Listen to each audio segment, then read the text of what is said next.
தமிழ் செல்வி கிட்ட ஈஸ்வரி சொல்றாங்க, மாமா ஜெயிலுக்கு போனதுக்கு காரணம் ஒரு வயசு பொண்ணுன்னு சொல்றாங்க.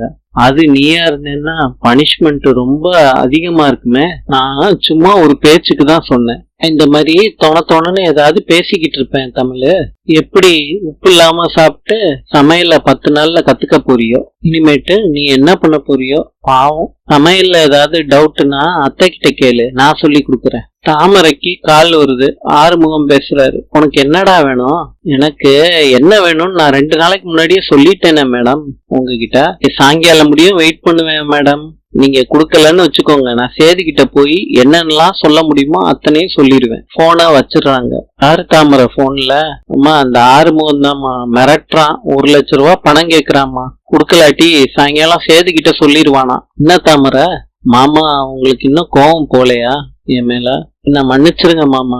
நடந்து முடிஞ்ச விஷயத்த பத்தி பேச வேணாம். நான் மன்னிச்சிட்டேன் எல்லா விஷயத்தையும்.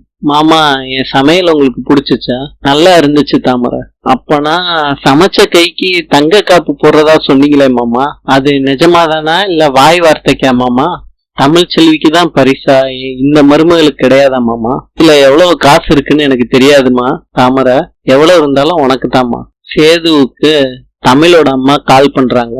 நடந்ததெல்லாம் சேது கிட்ட சொல்றாங்க. வீட்டுல நடந்ததெல்லாம் சேதுவும் சொல்றாரு. அப்பத்தாவுக்கு சேது வெத்தலை வாங்கி கொடுத்திருக்காரு. அது ஏதோ சொல்ல வந்திருக்க, என்ன விஷயம்னு சொல்லு. அப்பத்தா, நீ தமிழுக்கு கொடுத்த தண்டனைய வேண்டான்னு சொல்லிடுறியா? அப்பத்தா முடியாதரா பேராண்டி. நீ உன் பொண்டாட்டி மேல பிரியமா இருக்கணும்னா அவ உனக்கு வாய்க்கு ருசியா சமைச்சு போடணும். அதனாலதான் பேராண்டி தண்டனை கொடுத்திருக்கேன். சேது புத்தகம் வாங்கிட்டு வந்திருக்கேன்னு தமிழ் செல்வி கிட்ட சொல்றாங்க.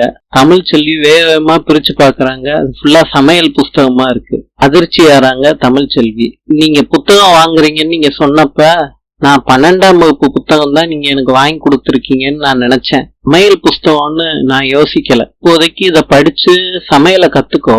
நீ படிக்கிறத பத்தி பிறகு சொல்றேன். நாளை பார்க்கலாம். இன்று பங்களாதேஷின் தலைநகரம் டாக்கா. நாளை சந்திப்போம்.